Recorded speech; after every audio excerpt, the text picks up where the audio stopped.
오늘 시편 125편의 말씀은요, 바벨론 포로로부터 이제 귀환한 이스라엘 백성들이 예배의 자리로 나아갈 때 부르던 노래입니다.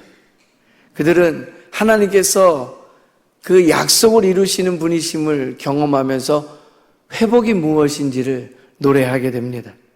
하나님께 대한 확고한 신뢰가 그들의 인생의 경험치에 성취되면서 그들은 찬양하게 되는 거죠. 역사적으로 벌어진 일들입니다. 포로 귀환 이후에 예루살렘 성전이 재건되고 신앙적인 회복이 일어나는 과정들을 이 백성들이 경험하면서 믿음의 확신이 그들 안에 있어서 오늘 이렇게 감히 하나님을 찬양하고 노래하며 예배의 자리로 나아갈 수 있었습니다. 이 은혜와 이 경험이 오늘 예배하는 우리에게도 일어나기를 간절히 소망합니다. 그들이 노래하였던, 높이 인정하며 불렀던 노래의 내용이 무엇입니까? 첫 번째, 흔들림 없는 신뢰의 자리가 무엇인지를 알기에 그들은 노래합니다. 1절 말씀입니다. 한 목소리로 같이 읽겠습니다. 여호와를 의지하는 자는 시온산이 흔들리지 아니하고 영원히 있음 같도다. 아멘.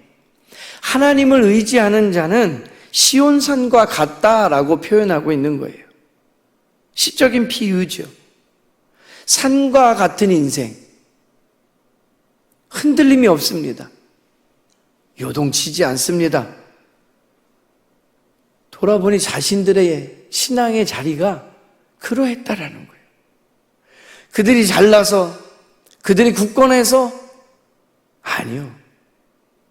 나를 흔들리지 않도록 하나님께서 붙잡아 주셨기에 내가 의지하고 신뢰하며 나아갈 때 하나님께 붙잡힌 바 된 인생이 산처럼 요동하지 않음을 경험하였기에 내 인생은 그러합니다 라고 그는 고백하는 거예요. 포로에서 돌아온 이들입니다. 그 여정은 너무 길고 험했지만, 너무나 처절했지만 하나님은 백성들을 잊지 않으셨고 약속대로 기한이 차서 그들을 다시금 있어야 될 자리로 보내셨더라라는 거예요. 흔들림 없는 하나님의 보호 아래에 있는 인생, 그 은혜를 경험하고 약속을 체험하고 나니 내 인생이 시온산과 같다. 흔들리지 아니하더라. 라는 신앙의 고백을 담아내게 되는 거예요. 오늘 1절에 등장하는 의지라는 단어는요, 단순한 신뢰를 넘는 의미를 포함하고 있습니다. 그 행동, 행위와 삶의 전체가 하나님께 맡기는 전적인 의존을 의지라는 단어에 담고 있습니다. 내 모든 행동과 생활, 모든 것을 담아서 하나님을 신뢰하고 하나님께 의지하고 그렇게 나아갑니다. 그러한 인생이 어떤 약속을 받습니까? 예레미야서 17장 7절의 말씀에 보면요, 그러나 물은 여호와를 의지하며 여호와를 의뢰하는 그 사람은 복을 받을 것이라. 할렐루야. 그러나 라는 단어로 시작합니다. 그 앞에 역경이 있다라는 거예요. 힘의 경험도 있을 수 있다라는 거예요. 내가 감당할 수 있을까라는 걱정과 염려 속에서 시작하는 일들도 있지만, 그러나 여호와를 의지하며 여호와를 의뢰하는 그 사람은 복을 받을 것이라. 하나님의 도우심을 경험하는 은혜가 있게 되기를 바랍니다. 간절히 하나님 앞에 의지하며 의뢰하며 나아가십시오. 신실하신 하나님께서 우리의 인생을 흔들릴지라도 변함없는 산과 같이 그 자리에 있게 하여 주실 줄로 믿습니다. 그러나 더 중요한 것이 한 가지 있어요. 이스라엘 백성들이 포로에서 해방되어 돌아왔으니 하는 노래구나. 흔들림 없는 신뢰의 자리란 건 그런 거구나. 아니요. 사실 흔들림 없는 신뢰의 자리란 건요, 환경과 상황에 따라 달라지는 게 아니라는 거예요. 포로 귀환 전에도 진정한 안식은 하나님을 전적으로 의지할 때 있는 겁니다.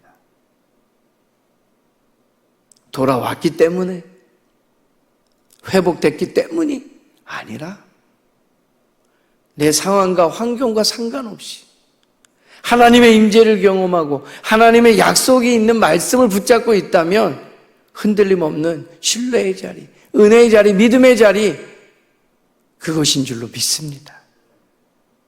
오늘 이스라엘 백성들의 이 노래를 뛰어넘는 은혜, 그러한 믿음의 자리에서 하나님을 의지하고 하나님을 높이 찬양할 수 있는 믿음의 거장들이 될 수 있기를 간절히 소망합니다.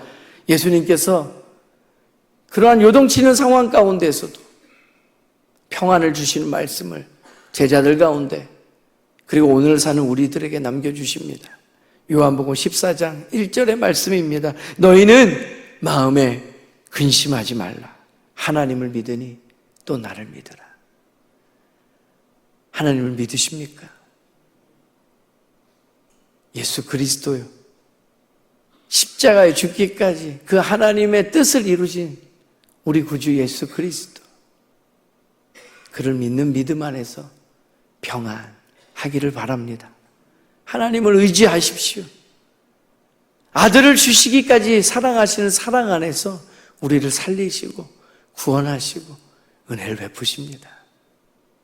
걱정과 근심과 염려를 내려놓고 하나님을 신뢰하는 믿음 안에서 그 하나님의 크심을 높이 찬양하는 인생, 어느 자리에 있든지 흔들림 없는 그 믿음의 자리를 회복하는 그 은혜가 오늘 저와 여러분 가운데 있게 되기를 간절히 소망합니다. 두 번째는요, 오늘 말씀의 그 노래 가운데 우리는 악인과 의인의 길이 구별되었다라는 것을 바라보게 됩니다. 마지막 저 5절의 말씀입니다. 한 목소리로 받들어 읽겠습니다. 자기의 굽은 길로 치우치는 자들은 여호와께서 죄를 범하는 자들과 함께 다니게 하시리로다. 이스라엘에게는 평강이 있을지어다. 아멘. 하나님의 말씀, 이 성경을 보면요, 의인의 행로는 하나님께서 지키신다라고 약속하셔요. 그리고 악인의 꾀는 패망으로 이끈다라는 고백을 담아내게 하십니다. 다른 시편에서도 동일한 고백들이 곳곳에 등장합니다. 시편 37편 23절과 24절의 말씀입니다. 여호와께서 사람의 걸음을 정하시고 그의 길을 기뻐하시나니 그는 넘어지나 아주 엎드려지지 아니함은 여호와께서 그의 손으로 붙드심이로다. 아멘. 할렐루야. 하나님께서 그의 손으로 붙드시는 인생이 있다라는 거예요. 그 의인의 인생에 우리가 그 걸음에 서고 싶습니다. 누가 의인입니까? 이제는 우리 안에 그 질문이 생기죠. 하나님께서 붙드시는 그 인생 살고 싶어서요. 성경은 우리에게 뭔가 착한 일, 선한 일 하면서 도덕적으로 윤리적으로 칭찬과 인정받을 만한 사람에 대해 의인이라고 이야기하지 않아요. 고린도후서 5장 21절의 말씀에 근거하면 하나님이 죄를 알지도 못하신 이를 우리를 위하여 죄로 삼으셨다라고 이야기하면서 십자가에서 의인이신 예수님께서 우리 죄를 대신 담당하심으로 의인의 길이 열렸다라고 표현합니다. 예수님을 믿는 것이 우리의 의의입니다. 로마서 1장 17절 말씀이에요. 오직 의인은 믿음으로 말미암아 살리라 라고 고백하게 하십니다. 하나님께서 바울을 통해 이 의로움이란 건 오직 예수 그리스도를 믿는 믿음으로 온전해짐을 이야기하십니다. 예수님을 믿는 믿음 안에서 의롭다함을 받는 저와 여러분 되기를 바랍니다. 그 의인의 길에서 하나님께서 붙드시는 실족함 없는 인생을 살아내는 믿음의 사람들 되기를 간절히 소망합니다.